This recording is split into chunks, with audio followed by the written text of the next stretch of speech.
اشي خيال يا ناس، اشي خيال. ايه العظمه دي، ايه الحلاوه دي. بصي ثواني.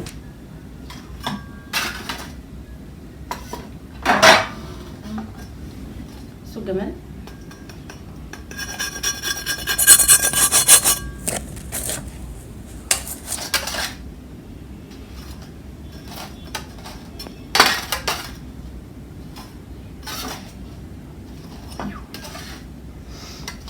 الريحة خطيرة، الريحة خطيرة.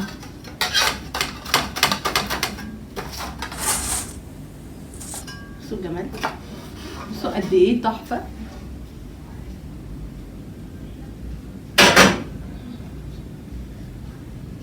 بصوا القرمشة، بصوا قد ايه. بصوا يعني انا مش عارفة اوصفه اقول ايه. قربوا بس اسمعوا صوت القرمشة.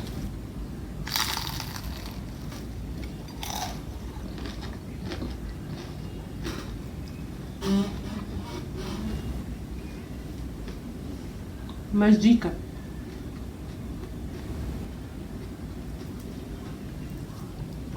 بصوا التوريقة، بصوا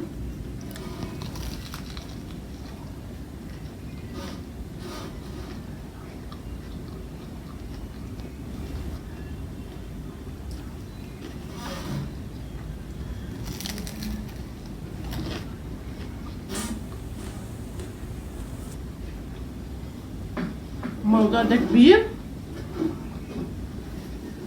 محتاجة الكرسي بيمشي.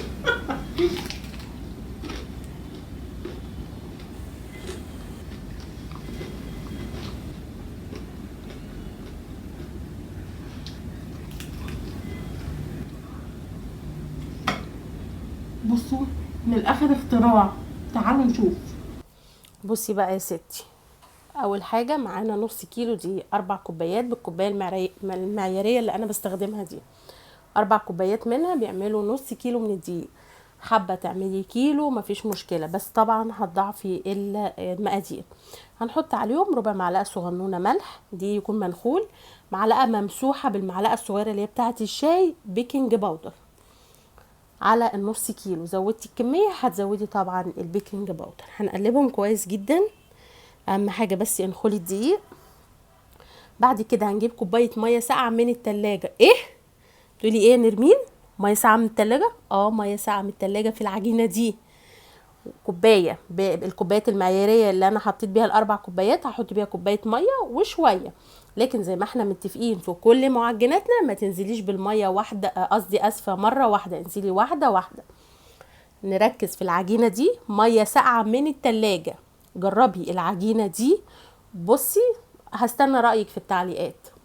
همسك الكلام ده كله اعجنه. اول ما العجينه بتاعتي تلم، بصوا كده خلاص تمام، العجينه لمت. انا خلاص مش محتاجه دلوقتي ميه خلاص. في الخطوه دي هاخد الطبق بتاعي زي ما احنا متفقين، هنعمل الخطوه السحريه اللي بتخلي المعجنات ناجحه 100%. هنقعد بالطبق بتاعنا ونمسك العجينه بتاعتنا نعملها بقبضه الايد زي ما اتفقنا مع بعض. بصوا مش قلتلكوا الخطوه دي في اي معجنات عشان تاخدي نتيجه عجينه الصح. لو رجعتي بالفيديو السنه صغنونه كده اهوت لورا، شوفي العجينه شكلها كان ايه ودلوقتي شكلها ايه. طبعا انا بسرع الفيديو لان خلاص مفروض احنا حفظنا بعضينا. الخطوه دي مهمه جدا. بصوا انا تقريبا ممكن اقعد 5 دقايق وساعات 10 دقايق. احب ادلع العجينه بتاعتي كده فاقعد اخدم فيها كويس قوي. الخطوه دي يا جماعه مهمه، اوعي تستهتري بيها. اهو عايزه اقول لكم نص كيلو الدقيق اللي انا عملته. بعد ما عملته ندمت ان انا ما عملتش كيلو فعلا. طعمها كان رائع، حلو جدا جدا جدا. بعد ما خلصنا هندهن العجينه بتاعتنا دهنه زيت بسيطه كده اهوت، ونغطيها ونسيبها ساعه بحالها ترتاح. وبعد الساعه بقى شوفي العجينه وقولي لي رايك فيها ايه. ساعة يا نرمين؟ ساعة. احنا عايزينها ترتاح علشان الفطاير اللي احنا هنعملها دلوقتي محتاجين العجينة بتاعتنا ما تكونش قاسية معانا وشديدة. عايزينها مطاطية علشان نطلع بالنتيجة الواو اللي حضراتكم شفتوها في اول الفيديو. فطاير محشية باللحمة تحفة حلوة جدا. بتاكلي، ولا انت عارفه انت بتاكلي حواوشي، ولا انت بتاكلي فطير مشلتت، ولا انت بتاكلي فطير محشي، مش عارفه، طعمها تحفه. بصوا بنتكلم انا ومايفل اللي هو مامي قد ايه، لا ساعه يا مامي مش كتير، لا العجينه دي بالذات لازم نسيبها ساعه. طبعا خلاص، طبعا بعد ما عدى الساعه خلاص، هجيب طبق احط فيه معلقتين 3 زيت على حتتين زبده. طبعا ما فيش زبده تقدري تعملي بزيت، بس عايزه تحطي سمنه بلدي، بصي اي ماده دهنيه. هسيحهم طبعا، قدت الفرن ودخلت الطاجن عشان يسيحوا. هنيجي بقى هنعمل تتبيله اللحمه. معانا بصلايه واحده، معانا قرنين فلفل سبايسي تقدري تستبدليهم بفلفل بارد، ومعانا التوابل بتاعتنا توم باودر وبصل باودر وكزبره ناشفه وملح وكمون وفلفل اسمر وسنه قرفه وسنه جنزبيل. هفرم الكلام ده كله كويس جدا. طبعا تقدري تكتري كميه البصل، انا هنا عامله نص كيلو من اللحمه طبعا، فحطيت بصلايه لان احنا في البيت مش بنحب البصل قوي، معدتنا بايظه متدمره.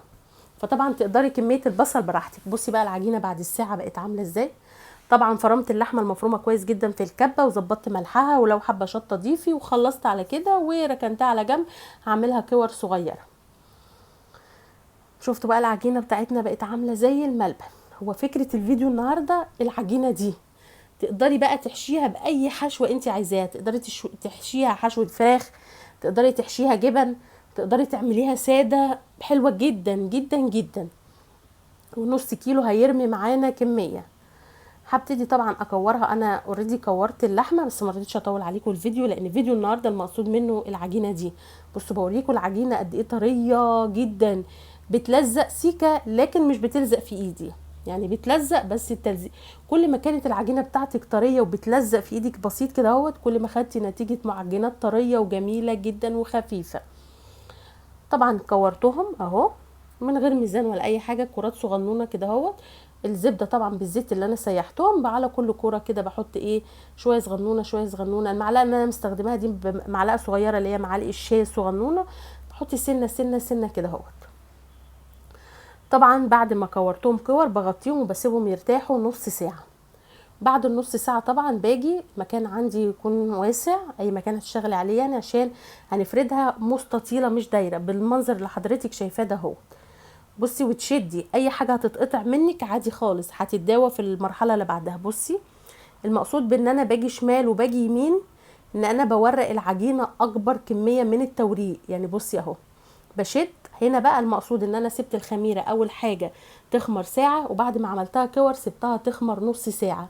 فالعجينه معايا طريه جدا جدا جدا. يعني عايزه اقول لك الكره صغنونه اللي هي ايه قد الليمونه، بس الليمونه الكبيره الكبيره مش الليمونه الصغيره. وعامله معايا فطيره حلوه جدا ومورقه وكريسبي وجميله بجد، حلوه جدا جدا. قومي جربيها كده، اعملي نص كيلو هتطلع معاكي حلوه جدا. تقدري تحشيها جبن هتبقى برضو جميله، اي نوع جبنه تقدري تحشيه. لو عندك حته لحمه فايضه شوحيها ببصلايه، لو عندك حته فرخه فايضه واعملي. هاتي نص كيلو دقيق وشويه زيت يا ستي، بلاش زبده او سمنه، زيت، وهتطلع معاكي حلوه جدا. اه هتعملي كده. بصي انا حابه اوريكم بس الفكره بفردها. هي العجينه مفروده معايا، يعني لو ما عندكيش نشابه تقدري تشتغلي بايدك، بس افردي بقى، افردي لحد لما العجينه تبقى رقيقه جدا معاكي. او لو حاجه اتقطعت مفيش مشكله. اهو يعني طريه يعني انا لازم تجربوا العجينه دي، هتعجبكم جدا بصراحه. تنفع قوي نحشيها اي حاجه ونديها لاولادنا في اللانش بوكس الصبح وهم رايحين المدرسه. بصوا انا مكوره قطع اللحمه على قد الكوره بتاعه العجينه. بصي اهي. الفرن طبعا قايد على اعلى درجه حراره، رف متوسط، علشان بعد ما نخلص هندخل الفرن على طول. اي حاجه ملعبكه كله بيتداوى، وفي الاخر بتطلع النتيجه وهميه والطعم بجد حلو جدا.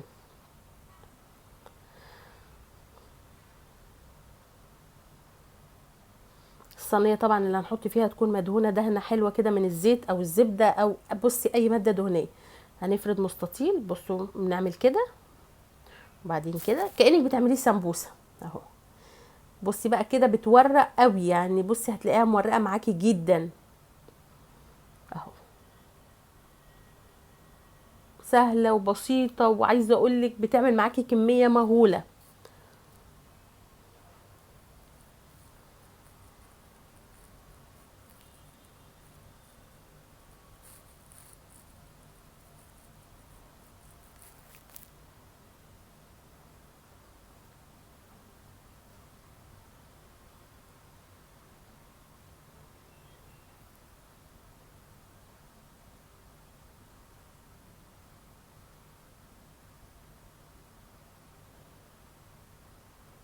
بصي شكلها عامل ازاي، حلوه جدا.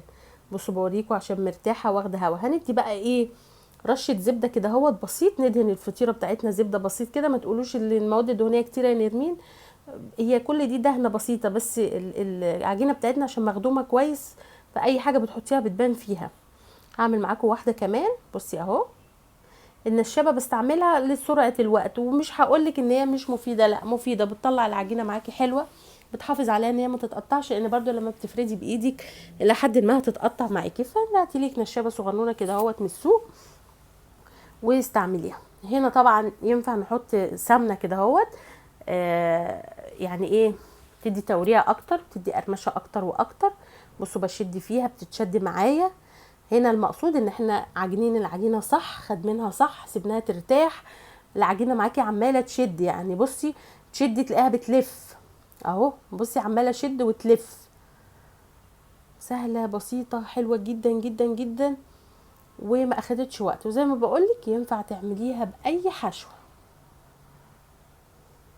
بصوا كميه الزبده زي ما هي في الطبق، اللي هو انا بحط حاجات بسيطه خالص كده اهوت، بحيث تدينا لون احمر وتدينا قرمشه، وتبقي بتاكلي زي ما بقولك مش عارفه بتاكلي فطير مشلتت ولا بتاكلي عيش باللحمه. بصوا اللون شكلها تحفه حلوه جدا. حباها بقى طريه، يعني لو انت مش حباها مقرمشه، لو حباها طريه اول ما تطلع من الفرن غطيها، هتلاقيها طريت معاكي وبقت حلوه. طيب انت حباها مقرمشه، لما تطلع من الفرن ما تغطيهاش ولا اي حاجه خالص، وهتطلع معاكي مقرمشه. طبعا انا عملت جزئين، جزء مقرمش وجزء طري. وبالف هنا وشفا، ويا رب فيديو النهارده يكون عجبكم. ما تنسوش طبعا تعملوا لايك وشير، واشوفكم في وصفه جديده من بيت العيله واكلات نرمين. من الاخر تحفه، ميكس رائع ما بين الفطير المشلتت والحواوشي. حبه في البيت ان قسمنا جزئين، جزء عايزين فطير مشلتت النهارده، والجزء اسفه، والجزء التاني عايزين حواوشي النهارده. وقفت في النص حيرانه اعمل، قلت لهم بس جات لي فكره كده، ايه هي؟ قلت لهم اصبروا عليا. المطبخ عملت ميكس ما بين الفطير المشلتت الفلاحي الجميل وما بين الحواوشي الرائع، طعمه تحفه. بصوا يعني عايز بقى تقدروا تسيبوه من غير تغطيه، عايزينه طري، يعني انا عامله جزئين لان في جزء عايزه طري. بصوا طري ازاي، فاول ما بيخرج بغطاه. بالنسبه بقى للي هو المقرمش الكريسبي زي ما انتم شايفين كده، بصوا الجمال من جوه، بصوا التوريقات، فطير مشلتت اهو، بصوا الجمال بجد حلو جدا. بصوا عامل ازاي مورق، فطير مشلتت ده ولا لا؟ يا رب فيديو النهارده يكون عجبكم، ويا رب اكون قدرت افيدكم. بس جربوه، ما تستغربوش تقولوا ايه نرمين المهبوشه المجنونه اللي عامله فطير مشلتت محشي لحمه. بجد تحفه، بجد حلو جدا. انا شخصيا منصدمه دلوقتي من الطعم. بصوا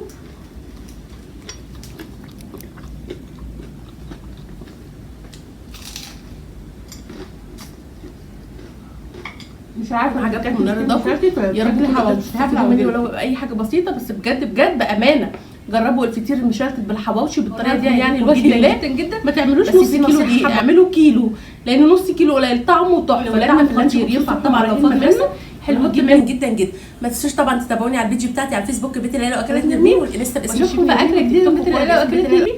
وزي انتوا اول مره تشوفوني على اليوتيوب، ما تنسوش طبعا او شير كتير كتير، واشوفكم في اكله جديده، وباي باي.